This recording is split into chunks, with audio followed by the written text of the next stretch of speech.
Bismillahirrahmanirrahim.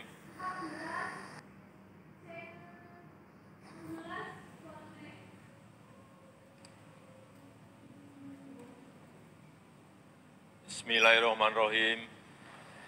Assalamualaikum warahmatullahi wabarakatuh. Selamat pagi, salam sejahtera bagi kita semuanya. Shalom, Om Swastiastu, Namo Buddhaya, salam kebajikan. Yang saya hormati Wakil Presiden Republik Indonesia, Bapak Profesor Dr. Kyai Haji Ma'ruf Amin beserta Ibu Wuri Estu Ma'ruf Amin. Yang saya hormati Ketua, para Wakil Ketua dan para anggota Majelis Permusyawaratan Rakyat Republik Indonesia. Yang saya hormati Ketua, para Wakil Ketua, dan para anggota Dewan Perwakilan Rakyat Republik Indonesia. Yang saya hormati Ketua, para Wakil Ketua, dan para anggota Dewan Perwakilan Daerah Republik Indonesia. Yang saya hormati Ketua, para Wakil Ketua, dan para anggota lembaga-lembaga negara. Yang saya hormati Ibu Profesor Dr. Hajah Megawati Soekarno Putri, Presiden Republik Indonesia kelima. Yang saya hormati Bapak Jenderal TNI Tri Sutrisno dan Bapak Dr. Haji Hamzahas. Yang saya hormati Bapak Haji Muhammad Yusuf Kalla beserta Ibu Hajah Mufidah Yusuf Kalla. Yang saya hormati Ibu Hajah Sinta Nuriyah Abdurrahman Wahid.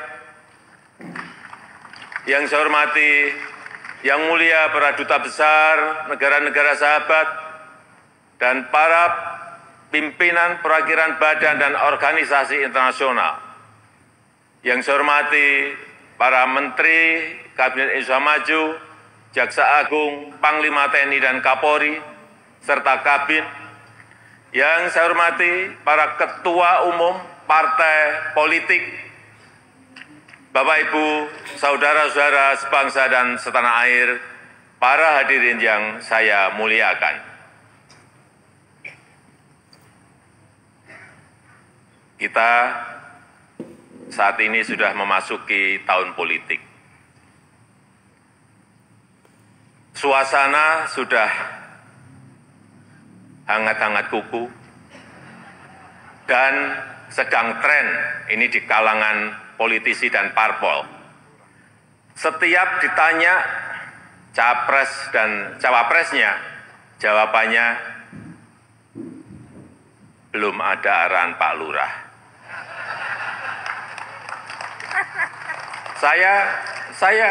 Saya sempat mikir, siapa ini Pak Lurah?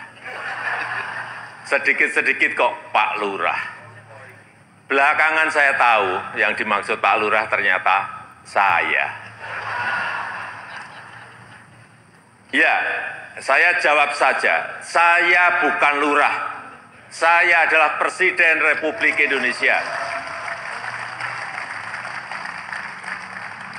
Ternyata Pak Lurah itu kode. Tapi perlu saya tegaskan, saya ini bukan ketua umum parpol, bukan ketua umum partai politik, bukan juga ketua koalisi partai. Dan sesuai ketentuan undang-undang, yang menentukan capres dan cawapres itu adalah partai politik dan koalisi partai politik. Jadi saya ingin mengatakan, itu bukan wewenang saya, bukan wewenang Pak Lurah,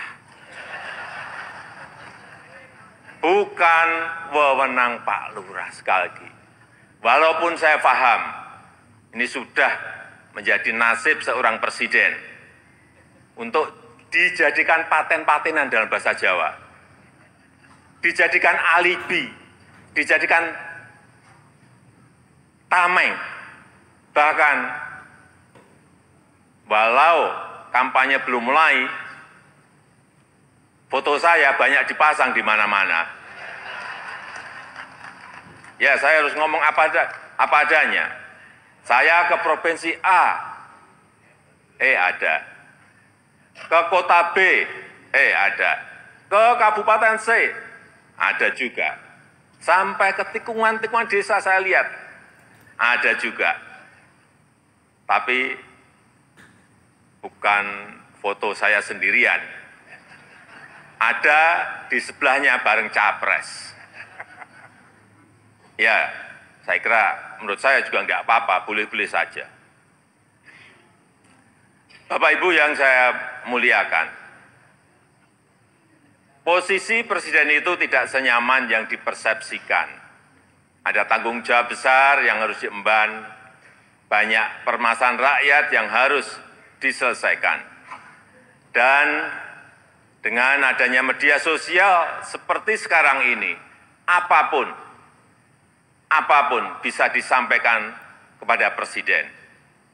Mulai dari masalah rakyat di pinggiran, sampai kemarahan, sampai ejekan, dan bahkan makian, dan fitnahan, bisa dengan mudah disampaikan dengan media sosial.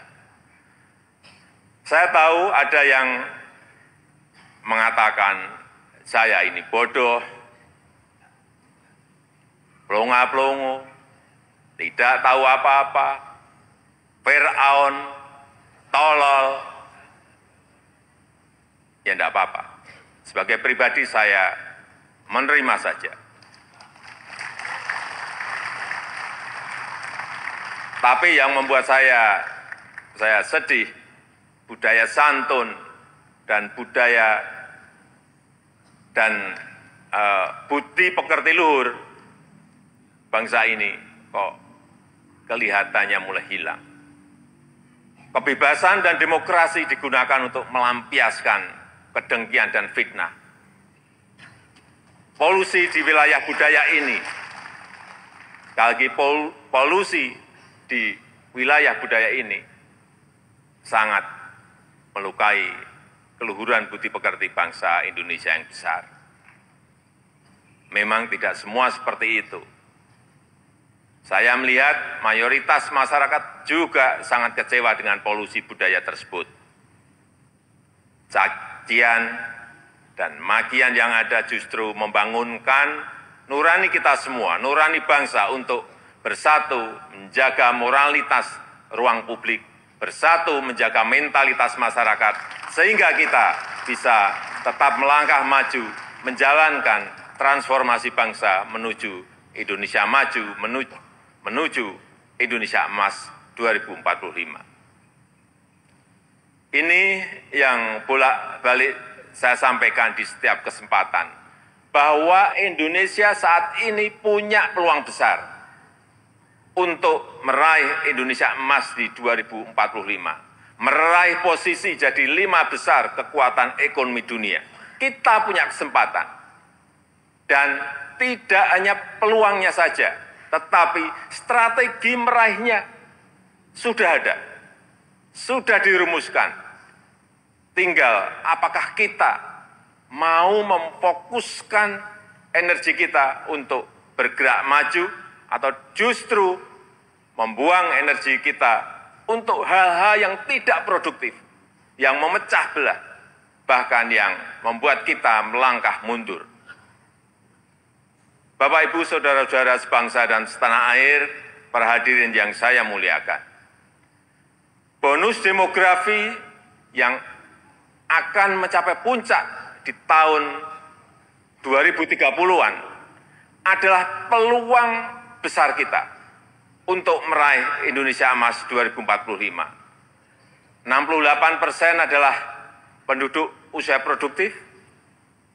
Disinilah kunci peningkatan produktivitas nasional kita.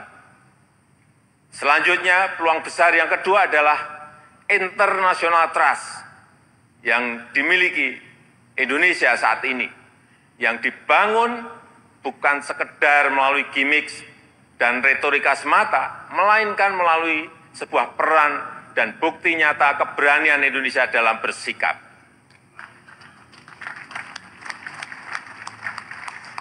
Momentum presidensi Indonesia di G20, keketuaan Indonesia di ASEAN, konsistensi Indonesia dalam menjunjung HAM, kemanusiaan dan kesetaraan, serta kesuksesan Indonesia menghadapi krisis dunia 3 tahun terakhir ini telah mendongkrak dan menempatkan Indonesia kembali dalam peta percaturan dunia.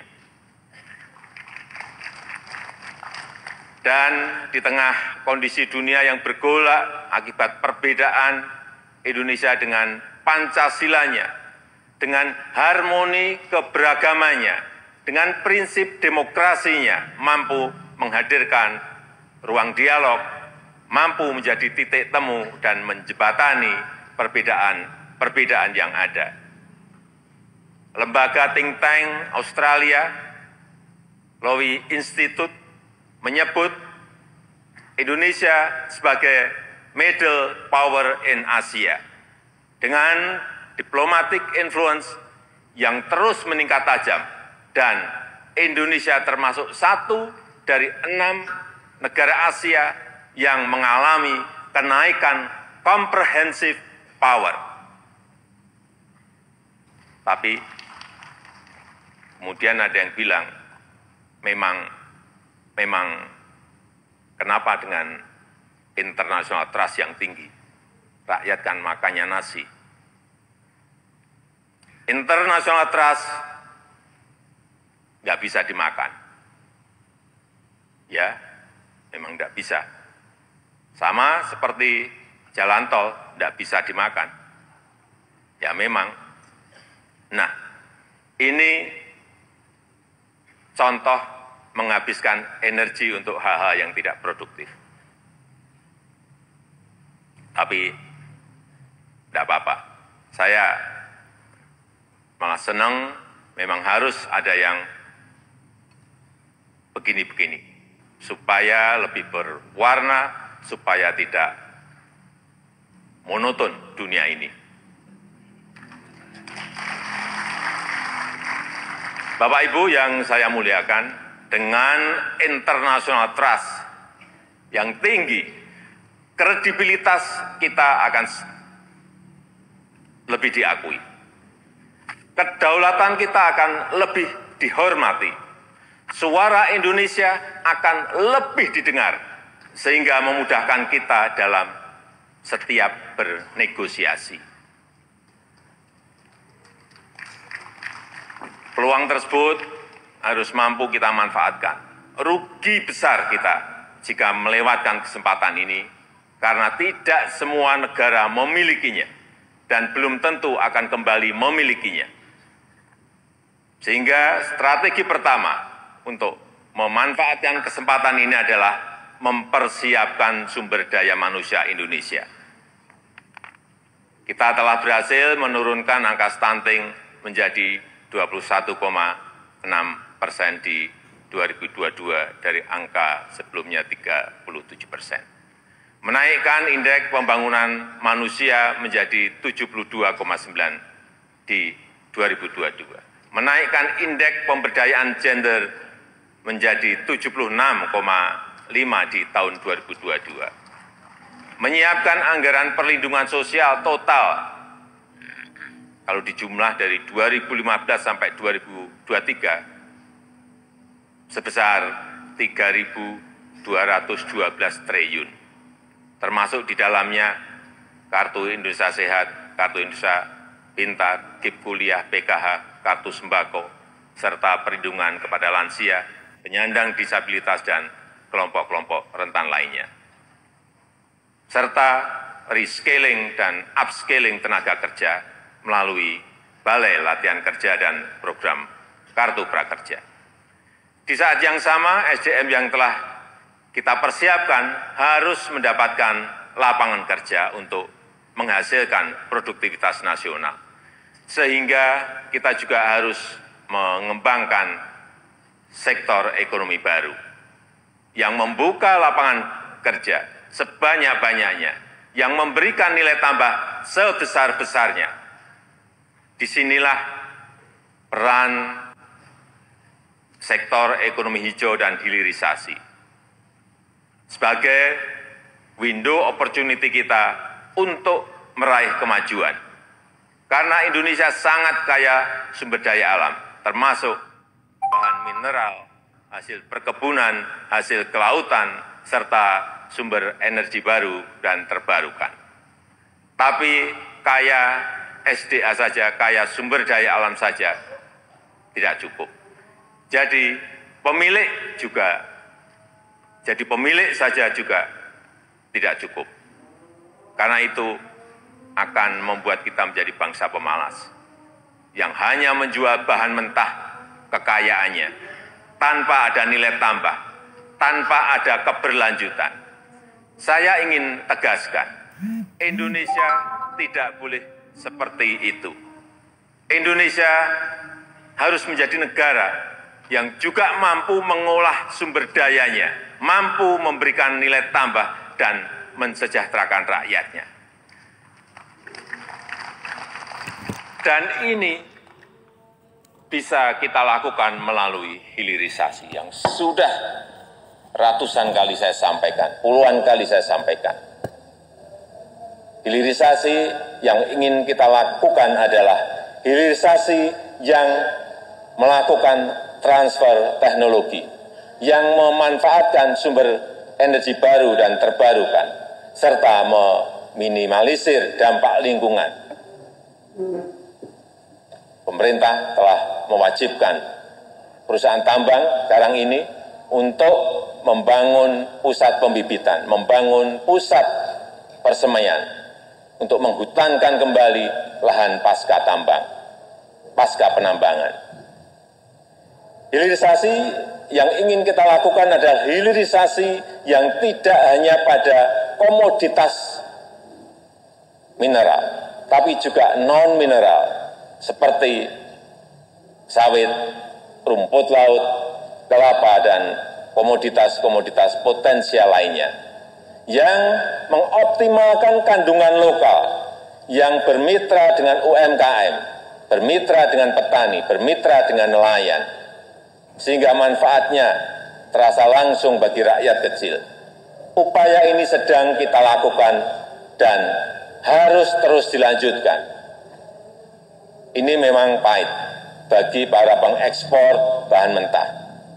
Ini juga mungkin pahit bagi pendapatan negara dalam jangka pendek. Tapi jika ekosistem besarnya sudah terbentuk, jika pabrik pengolahannya sudah beroperasi, saya pastikan ini akan berbuah manis pada akhirnya. Terutama bagi kesejahteraan masyarakat Indonesia. Sebagai gambaran, setelah kita stop ekspor nikel ore di tahun 2020, investasi hilirisasi nikel tumbuh pesat. Kini telah ada 43 industri pengolahan nikel yang akan membuka peluang kerja yang sangat besar. Ini baru satu komoditas. Dan jika kita konsisten dan mampu melakukan hilirisasi untuk nikel, kemudian tembaga, kemudian boksit, kemudian CPO, dan rumput laut, dan yang lain-lainnya, berdasar hitung-hitungan perkiraan, dalam 10 tahun pendapatan per kapita kita, dalam 10 tahun mendatang, pendapatan per kapita kita akan mencapai 153 juta. Atau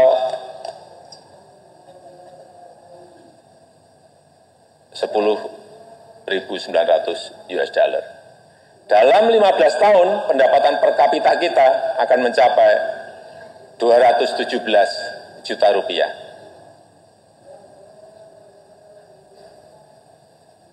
Atau kurang lebih 15.800 US dollar. Dan dalam 22 tahun, pendapatan per kapita kita akan mencapai 331 juta rupiah atau 25.000 US dollar. Sebagai perbandingan, tahun 2022 kemarin kita berada di angka 71 juta rupiah. Artinya, dalam 10 tahun lompatannya bisa 2 kali lipat lebih, di mana fondasi untuk menggapai itu semua sudah kita mulai. Pembangunan infrastruktur dan konektivitas yang pada akhirnya menaikkan daya saing kita. Kita tahu berdasarkan International Institute for Management Development, IMD, daya saing kita di tahun 2022 naik dari ranking 44 menjadi 34. Kenaikan ini merupakan kenaikan tertinggi di dunia. Pembangunan dari desa, pembangunan dari pinggiran dan daerah terluar yang pada akhirnya memeratakan ekonomi kita dengan dana desa yang kita gelontorkan total mencapai 539 triliun dari tahun 2015 sampai tahun 2023. Konsistensi reformasi struktural, terutama penyederhanaan regulasi, kemudahan perizinan, kepastian hukum, dan pencegahan korupsi, semua itu menjadi modalitas kita untuk meraih kemajuan. Oleh sebab itu, saya berulang kali menyampaikan kepemimpinan ke depan sangat menentukan masa depan Indonesia. Ini bukan tentang siapa yang jadi presidennya. Bukan itu. Tapi apakah sanggup atau tidak untuk bekerja sesuai dengan apa yang sudah kita mulai saat ini. Apakah berani atau tidak? Mampu konsisten atau tidak? Karena yang dibutuhkan itu adalah nafas yang panjang. Karena kita tidak sedang jalan-jalan sore.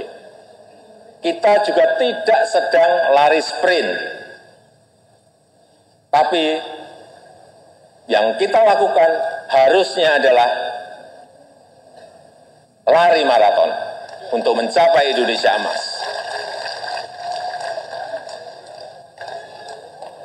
Bapak Ibu yang saya muliakan, tantangan ke depan tidaklah mudah. Pilihan kebijakan akan semakin sulit, sehingga dibutuhkan keberanian, dibutuhkan kepercayaan untuk mengambil keputusan yang sulit dan keputusan yang tidak populer. Oleh sebab itu, menurut saya, pemimpin itu harus punya public trust, karena kepercayaan adalah salah satu faktor penentu bisa berjalan atau tidaknya suatu kebijakan, bisa diikuti atau tidaknya sebuah keputusan. Ini adalah modal politik dalam memimpin sebuah bangsa besar seperti Indonesia.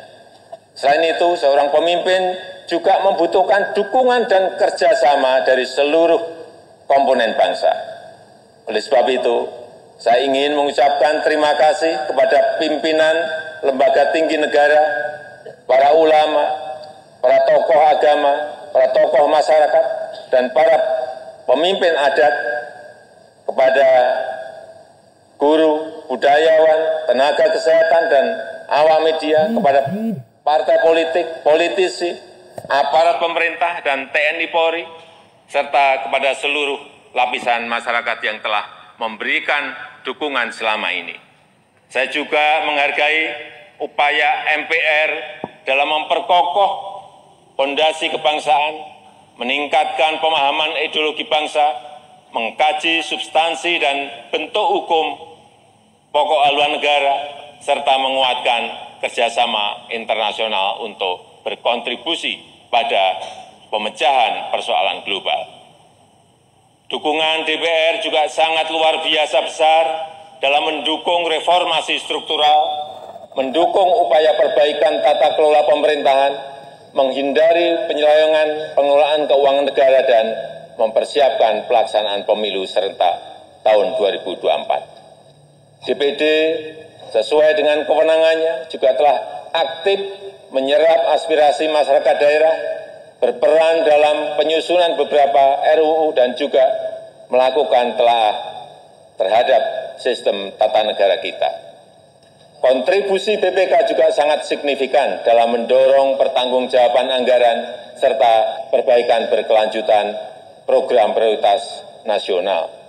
Upaya MA, Mahkamah Agung dalam menciptakan keadilan patut diapresiasi melalui peningkatan transparansi peradilan, pengembangan sistem peradilan berbasis elektronik, serta percepatan proses penanganan perkara dengan biaya murah.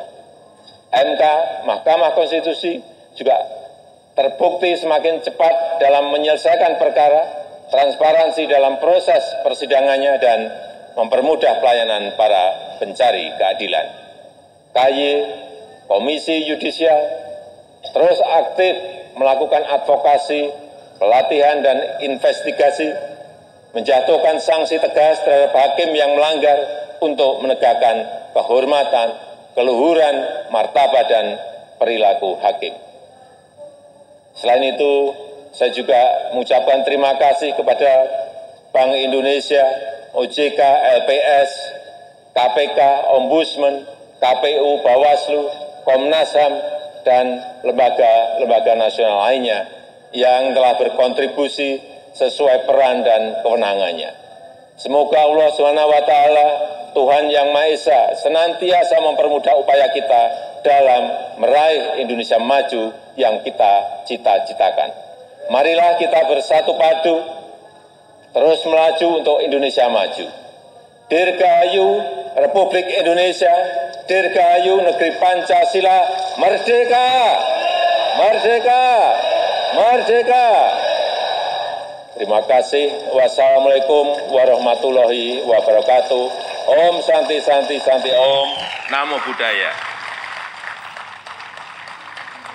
Untuk informasi, yang saya pakai ini adalah baju adat dari Tanimbar ke Provinsi Maluku.